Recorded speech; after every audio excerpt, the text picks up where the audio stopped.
அதாவது இன்னைய மானிய கோரிக்கை வீட்டு வசதி மற்றும் நகராட்சி வளர்ச்சித்துறை அது சார்ந்து பேச, நகர்ப்புற வளர்ச்சித்துறை அதை சார்ந்து கேட்காம எல்லாரும் கை தூக்கிட்டே இருந்தா வெள்ளிக்கிழமை வீட்டுக்கு போகணும், தொகுதியை பார்க்கணும். சரிங்களா? எனக்கு என்ன கொடுக்க கூடாதுன்னு ஆசையா கிடையாது.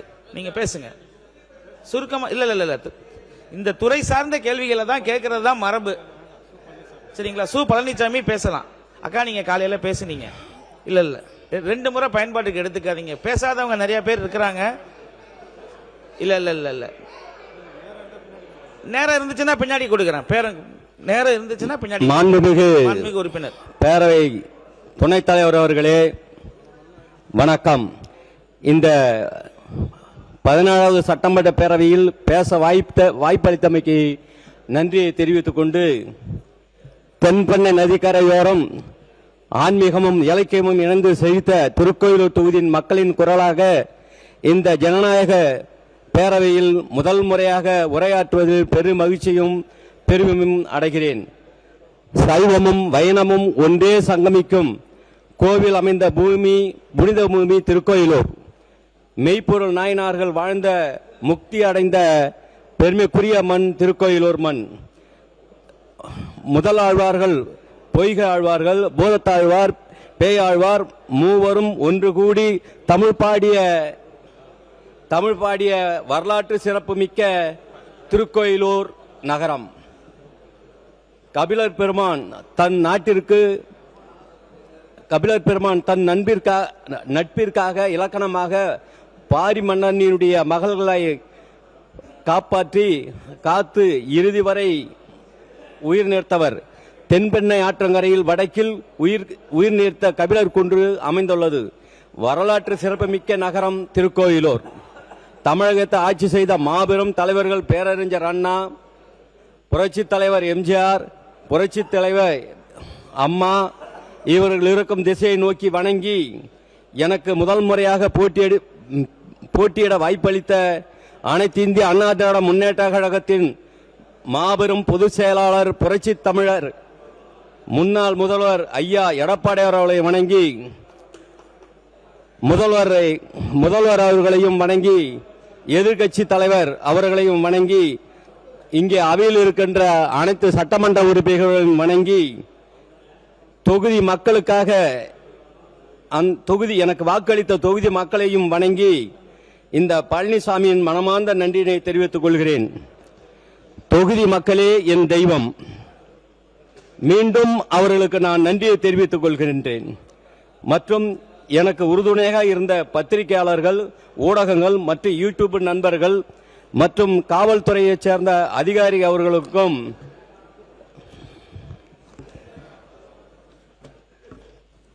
என் வெற்றிக்காக பாடுபட்ட அனைத்து இந்திய அண்ணா திராவிட முன்னேற்ற கழகத்தினுடைய ஒன்றிய கழக செயலாளர்கள் மற்றும் நகர கழக செயலாளர்கள், பேரூராட்சி கழக செயலாளர்கள், ஊராட்சி கழக செயலாளர்கள் மற்றும் தொண்டர்கள், இளைஞர்கள், எனக்கு வாய்ப்பளித்த கள்ளக்குறிச்சி மாவட்ட கழக செயலாளர் அண்ணன் குமரகுருவையும் இந்த நேரத்திலே வணங்கி, கூட்டணி கட்சி தலைவர்கள், பாமக தலைவர் அன்புமணி டாக்டர் ஐயா அவர்களையும், பாரதிய ஜனதா கட்சியினுடைய தலைவர் மோடிஜி ஐயா அவர்களையும், அமித்ஷா ஐயா அவர்களையும், அம்மா மக்கள் முன்னேற்ற கழகத்தினுடைய பொதுச் செயலாளர் அண்ணன் டிடிவி தினகரன் அவர்களையும் மற்றும் கூட்டணி கட்சியினுடைய நண்பர்கள், தோழர்கள், பெரியோர்கள், தாய்மார்கள், அனைத்து தொகுதி மக்களுக்கும் நன்றியை கூறி, இத்தகைய பழம்பெரும் வரலாற்று செழிப்பு கொண்ட திருக்கோயிலூர் தொகுதியின் சட்டமன்ற உறுப்பினராக பொறுப்பேற்று நான் இத்தொகுதி மக்களின் தேவைகளை நிறைவேற்றிட, விவசாய பெருமக்களின் வாழ்வாதாரத்தை மேம்படுத்தவும், கல்வி மற்றும் கூட்டமைப்பு வசதிகளை தரம் உயர்த்தவும் என் முதன்மை கடமையாக கொண்டு செயல்படுவதற்கான சில கோரிக்கைகளை எடுத்துரைக்கின்றேன். எனது தொகுதிக்கு கீழ்கண்ட கோரிக்கைகளை நிறைவேற்றி தருமாறு அமைச்சர் பெருமக்களையும் முதலமைச்சர் அவர்களையும் கேட்டுக்கொள்கின்றேன். திருக்கோயில் நகரத்தில் மிகவும் பழமையான உலக பிரசித்தி பெற்ற உலகநந்த பெருமாள் கோயில், வீரேஸ்வரர் ஆலயம் மற்றும் அதுலேஸ்வரர் ஆலயம், கபிலர் குன்று இவை உள்ளடக்கிய மிகவும் பழமையான நகரம். எனவே திருக்கோயிலூர் தலைமையிடமாக கொண்டு திருக்கோயிலூர், ரிஷிவந்தியம், செஞ்சி, விக்கிரவாண்டி இவை 4 தொகுதியும் உள்ளடக்கி திருக்கோயிலூர் தலைமையிடமாக கொண்டு மாவட்டம் அமைத்து தருமாறு அண்ணன் அவர்களை அன்போடு கேட்டுக்கொள்கின்றேன்.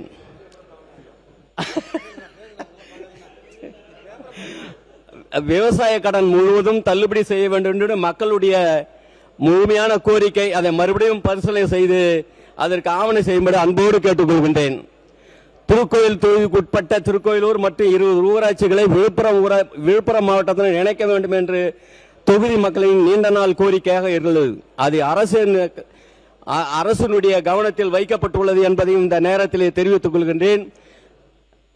கடந்த 5 ஆண்டு காலத்தில் அது எல்லாத்தையும் ரெடி பண்ணி தலைமை செயலகத்துக்கு ஐயா டேபிள் இருக்கிறதாவும் கேள்விப்பட்டேன். அந்த 75 ஊராட்சி வந்து விழுப்புரம் மாவட்டத்திலையும் 2 பேரூராட்சி விழுப்புரம் மாவட்டத்திலையும் 1 நகராட்சி 20 பஞ்சாயத்தும் கள்ளக்குறிச்சி மாவட்டத்தில் இருக்குது.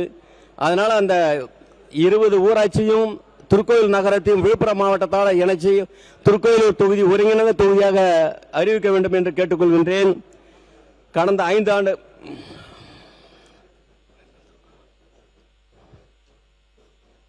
அதேபோல் கள்ளக்குறிச்சி மாவட்டத்தில் இருக்கும் 20 ஊராட்சிகளை சேர்ந்த அரசின் வளர்ச்சி பணிகள் திட்டங்கள் முழுமையாக கிடைக்காத சூழ்நிலை ஏற்பட்டுள்ளது. இதற்காக காரணம் ஒரு தொகுதி 2 மாவட்டம் என்ற சிக்கலில் சிக்கி தவிக்கிறது திருக்கோயிலூர் உள்ளிட்ட பல பகுதிகளை விழுப்புரம் மாவட்டத்தில் இருக்கிறதா அல்லது கள்ளக்குறிச்சி மாவட்டத்தில் இருக்கிறதா என்ற சந்தேகம் சாதாரண மக்களுக்கும் மட்டுமல்ல நன்கு படித்த பட்டாதாரிகளுக்கும் ஏற்படுகிறது. இந்த சிக்கலை தீர்க்க திருக்கோயிலூர் விழுப்புரம் மாவட்டத்தில் இணைக்க வேண்டும் என்று கோரிக்கை பொதுமக்களும் பாதிக்கப்பட்டிருக்கிறார்கள். எனவே 20 ஊராட்சிகளையும் 1 நகராட்சியும் விழுப்புரம் மாவட்டத்துடன் இணைக்குமாறு அன்போடு கேட்டுக்கொள்கின்றேன். இந்த தீர்மானத்தை கிராம சபை ஒவ்வொரு ஊராட்சிகளிலும் கிராம சபை கூட்டத்தில் தீர்மானம் நிறைவேற்றி அரசுக்கு அனுப்பி வைக்கப்பட்டுள்ளது. மாவட்ட வரையறை கோப்புகள் அரசின் பரிசீலனையில் இருக்கும் நிலையில் நல்லதே நடக்கும் என்ற நம்பிக்கையில் இருக்கும் திருக்கோயிலூர் தொகுதி மக்கள் கோரிக்கை இந்த பட்ஜெட் கூட்டத்தொடரிலேயே நிறைவேற்றி தர முடியுமா என்று தங்கள் வாயிலாக அறிய விரும்புகின்றேன். திருக்கோயிலூர் நகரத்தில் இயங்கி வரும் அரசு மருத்துவமனை மாவட்ட தலைமை மருத்துவமாக தரம் உயர்த்தப்பட்டு எல்லா வேலையும் முடிச்சிருச்சு, இன்னும் ஓபன் பண்ணல. அடுத்தது தொகுதிக்கு உட்பட்ட அங்கங்க இருக்கிற சின்ன சின்ன பில்டிங், நியாயவிலை கடை, பால்வாடி கடை, இதெல்லாம் வந்து திறக்காம இருக்குது. அது ரொம்ப நாளா திறக்காம இருக்குது. என்ன காரணம் தெரியல. அந்த தொகுதி எம்எல்ஏ கிட்ட சொன்னா அவங்க திறந்துருவாங்க. அதுக்கும் ஆவணம் செய்வதை அன்போடு கேட்டுக்கொள்கின்றேன். அது ஒரு பெரிய பில்டிங் எல்லாம் கிடையாது.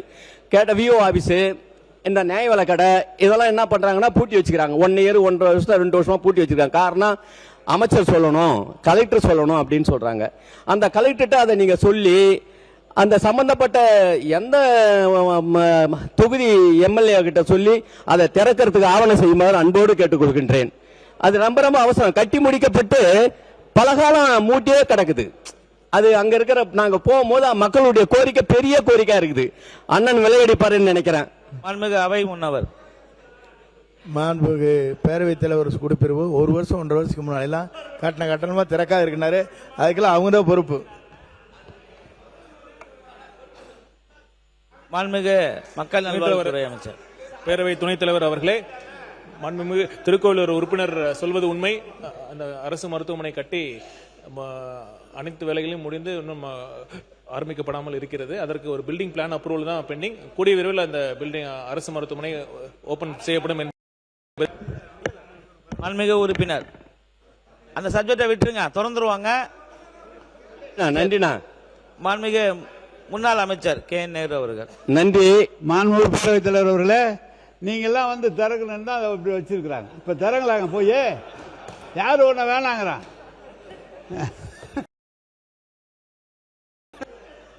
மற்ற விஷயங்களை படிங்க. காலத்தின் ஆனா அதை திறக்கிறதுக்கு என்ன பதில் சொல்லலான்னு அதை சொன்னீங்கன்னா, கலெக்டர் சொன்னார்னா அந்தந்த தொகுதி எம்எல்ஏ போய் திறந்துருவாங்க. அதுக்கு என்ன பதில் வரல. ஐயா பதில் சொன்னாரு, ரொம்ப நன்றி. அடுத்தது அந்த மருத்துவமனைக்கு வந்து ஒரு நாளைக்கு 5000 லிட்டர் தண்ணி, சுத்திகரிக்கப்பட்ட தண்ணி வேணும், RO வாட்டர்.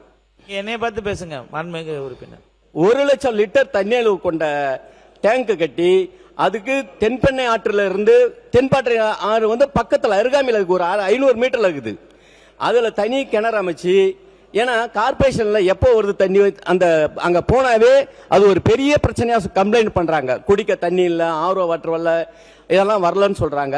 அதனால 5000 லிட்டர் கொள்ளளவு ஆர்ஓ வாட்டரும் நீங்க சொன்னீங்கன்னா அது என் தொகுதி நிதியில கூட நான் செய்து தர தயாரா இருக்கிறேன் என்பதையும் தங்கள் வாயிலாக தெரிவித்துக் கொண்டு, அந்த 1 லட்சம் லிட்டர் ஒரு நாளைக்கு 1 லட்சம், ஏன்னா தலைமை மருத்துவமனை தரம் உயர்த்தப்பட்டது, சிறப்பான நிகழ்ச்சி, அதை நீங்க உடனடியாக திறந்து வைக்கணும். அதுக்கு அந்த 1 லட்சம் லிட்டர் தண்ணியும் அந்த தென்பெண்ணை ஆற்றில இருந்து தனியா கேட்கிறாங்க, அதை செய்து தருமாறு அன்போடு கேட்டுக்கொள்கின்றேன்.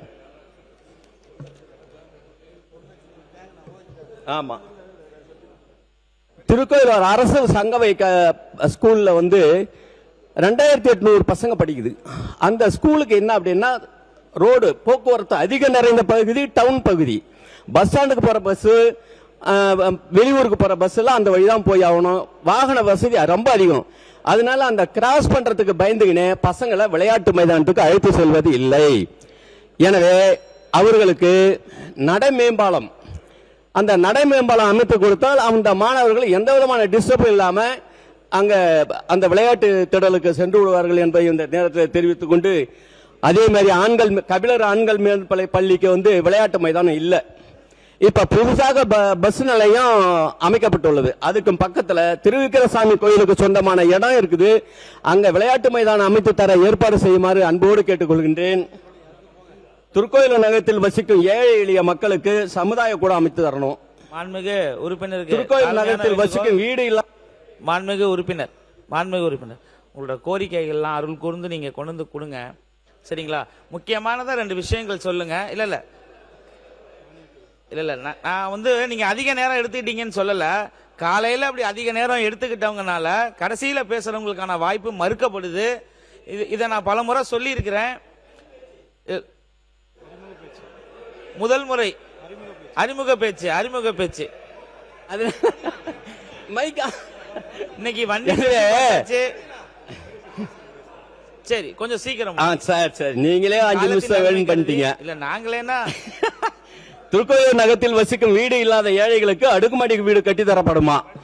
அங்க நிறைய ஏழைக வந்து ரோடு ஓரத்தில் வீடு கட்டின்னு இருக்காங்க. அவங்களுக்கு அடுக்குமாடி கூட்டு வீடு தட்டி தரணும். அந்த ஏழை எளிய மக்களுக்கு திருமணம் செய்யறதுக்கு ஒரு சமுதாய கூட, பெரிய இது மண்டபத்துக்கெல்லாம் போய் கல்யாணம் பண்ண முடியாத அளவுக்கு இருக்காங்க, அவங்களுக்கு ஒரு மண்டபம் கட்டி தரணும். திருக்கோயிலூர் ஏரி 2ஆக பிரிக்கப்பட்டுள்ளது. நடுவில் ரோடு, அதுல மேல் பகுதியில் வந்து ஒரு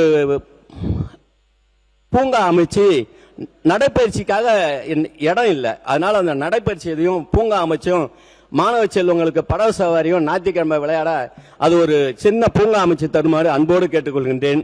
திருக்கோயிலூர் நகராட்சி மக்களும் திருக்கோயிலூர் நகராட்சிக்குள்ள குப்பை கிடங்கு, மக்கும் குப்பை மக்காத குப்பை வந்து டவுன்ல அதை வச்சிருக்காங்க, சந்தப்பேட்டை என்ற பகுதியில். அங்க இருக்கிற வசிக்கிற மக்கள் அதுக்கு எதிர்ப்பு தெரிவிக்கிறாங்க.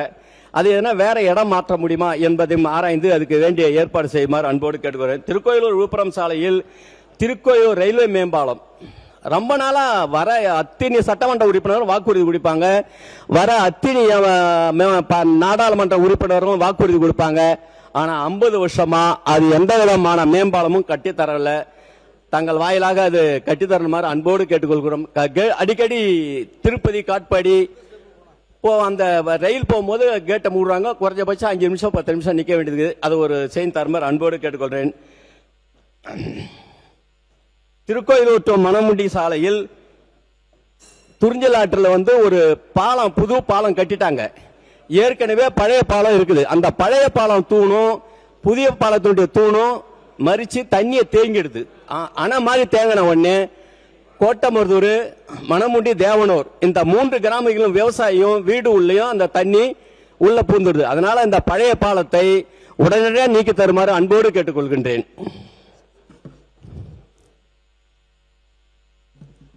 திருக்கோயிலூருக்கு தொகுதிப்பட்ட அறநூறு பேர் 25 ஏக்கர் அரசுக்கு சொந்தமான இடம் உள்ளது. அந்த இடத்துல அரசு பொறியியல் கல்லூரி அமைத்து தருமாறு அன்போடு கேட்டுக்கொள்கின்றேன்.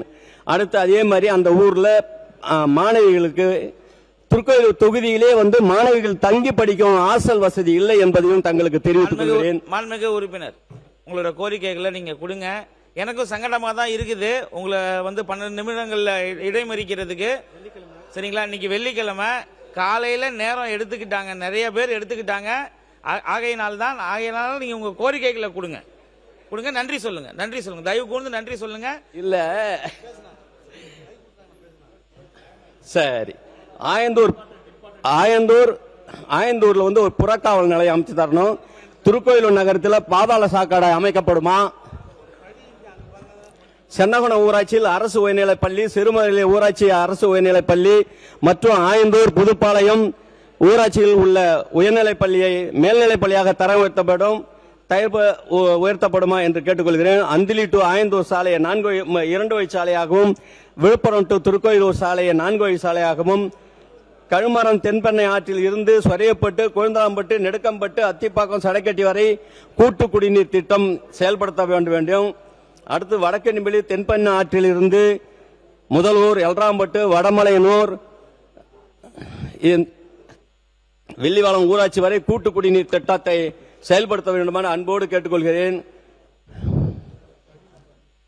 குன்னத்தூர் ஊராட்சியில் அமைந்துள்ள சுகாதார வளாகத்தை உயர்த்தி சுகாதார வலயமாக தரம் உயர்த்தப்படும். காட்டுப்பயிர் ஊராட்சி கால்நடை மருத்துவமனை உள்ளது, அவற்றை தரம் உயர்த்தப்பட்டு கால்நடை மருத்துவமனையாக உயர்த்தி தருமாறு அன்போடு கேட்டுக்கொள்கிறேன். தேவியாகரம் ஊராட்சியில் கால்நடை மருத்துவமனை புதிய கால்நடை மருத்துவமனையாக தரம் உயர்த்தப்பட்டது.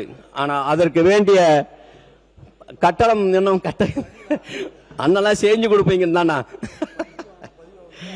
அந்த கிராமத்திற்கு பழைய டேங்க், ஓவர் டேங்க் டேமேஜ், டமிலேஷன் போட்டாங்க. அங்க 1 லட்சம் லிட்டர் தேவியாகர் என்ற கிராமத்தில் 1 லட்சம் லிட்டர் கொள்ளளவு டேங்க் கட்டி தருமாறு அன்போடு கேட்டுக்கொள்கின்றேன். எல்லாத்தையும் கொடுத்துறானே, ஏன்னா நன்றி சொல்லிடுறான். அண்ணன் தான், அண்ணன் இருக்கார. அண்ணா நீங்க தானே இன்சார்ஜ்? இங்க நான் தான், நீங்க தான் இன்சார்ஜ். அது கொஞ்சம் பாத்துங்கண்ணா, ஏன்னா எங்க தொகுதி ஒரு விடுபட்ட தொகுதி, கொஞ்சம் பாத்துங்க. இங்க அண்ணன் இங்க பாக்கணும், அங்க பாருங்க. நீங்க இன்னும் 5 நிமிஷம் டைம் கொடுப்பீங்க, அவரு என்ன டப்புன்னு பண்டாடிச்சுனேங்கிறாரு. நீங்க நன்றி சொல்றேன், நீங்க சொல்லிட்டீங்க, சொல்லுங்க. நன்றி. சரிண்ணா. திருவண்ணூர் பேரரசுக்கு உட்பட்ட நத்தம் சர்வே 116ல் 1 ஆட்பட்டான் தெரு ஆகிய 2 தெருவுகளில் சேர்ந்த 31 குடும்பங்கள் சுமார் 80 ஆண்டுகளாக வசித்து வருகிறார்கள். தற்போது உயர்நீதிமன்றத்தின் உத்தரவின்படி ஒரு சதுரடிக்கு ₹1 மூலம் வசூலிக்க உத்தரவிடப்பட்டுள்ளது. எனவே இவர்கள் மிகவும் ஏழ்மையான குடும்பத்தை சார்ந்தவர்கள் என்பதை மனதில் வைத்து அவர்களுக்கு அரசு என்ன செய்ய முடியும் என்பதை செய்து தருமாறு அன்போடு கேட்டுக்கொள்கின்றேன். அரகண்டநல்லூரில் வசிக்கின்ற அறநல்லூர் கிராமத்தில் வசிக்கின்ற ஒரு 100 குடும்பம் அதே மாதிரி அந்த கோயில் இடத்துல வசிக்கிறாங்க. அவங்களுக்கும் என்ன செய்ய முடியுமோ செய்து தருமாறு கேட்டுக்கொள்கிறேன். திருக்கோயில் ஆன்மீக சுற்றுத்தலமாக இயங்கி வருகிறது. கோவிலுக்கு வரும் பக்தர்களுக்கு போதுமான பார்க்கிங்கும் தங்கு விடுதியும் இல்லை. தினசரி 1000 பேர் வந்து செல்றாங்க. ஆமாண்ணே, நன்றி சொல்லுங்க. நன்றி சொல்லிட்டவா? இன்னும் நிறைய இருக்குதுண்ணா, எல்லாம் எழுதி கொடுத்துருங்க. நீங்க எவ்வளவு கொடுத்தாலும் அவ்வளவு எழுதி அவை குறிப்பில் ஏற்றுறதுக்கு நான் தயாரா இருக்கேன். எழுதி கொடுத்துருங்க, அப்படி கொடுத்துருங்க. அண்ணன் புசி ஆனந்த் அண்ணனுக்கும் நம்ம வருவாய்த்துறை அண்ணன் அவர்களுக்கும் பணிவான வேண்டுகோள். எங்கள் தொகுதி இப்ப படிச்ச எந்த இதுலயும் திருக்கோயிலூர் என்ற தொகுதி எந்த விதமான இதுவும் வரல. அடுத்து நான் அண்ணன்கிட்ட சொன்னேன், 52 ஏக்கர்ல வந்து இப்ப தற்சமயம் நெல் குடோன் வச்சிருக்காங்க, ஓபன் மார்க்கெட்ல வச்சிருக்காங்க. கிட்டத்தட்ட 25,000 மெட்ரிக் டன் நெல் வந்து வச்சிருக்காங்க. அங்க ஒரு 1 லட்சம் டன்னுக்கு மெட்ரிக் டன் குடோன் கட்டி தருமாறு அன்போடு கேட்டுக்கொள்கின்றேன். நன்றி. இந்த பேரவைக்கு இவ்வளவு நீங்க வந்து வாய்ப்பளித்தமைக்கு மீண்டும் நன்றி கூறி அமைச்சர் பெருமக்களுக்கும் என்னை இங்கே கொண்டு வந்த கழக பொதுச் செயலாளருக்கும் என்னுடைய தொழில் மக்களுக்கும் எனக்கு வாக்களித்த வாக்காளர் பெருமக்களுக்கும் எனக்கு வாய்ப்பளித்த அண்ணன் எடப்பாடியார் அவர்களுக்கும் மாவட்ட கழக செயலரும் கழக தொண்டர்களுக்கும் நண்பர்களுக்கும் அன்பர்களுக்கும் உங்கள் அனைவருக்கும் பாண்டாளி மக்கள் கட்சி தான் சொல்லிட்டு முதல்ல அன்புமணி ஐயா அவர்களுக்கும் சிவகுமார் ஐயா அவர்களுக்கும் அனைத்து நண்பர்களுக்கும் நன்றி கூறி விடைபெறுகிறேன். நன்றி, வணக்கம்.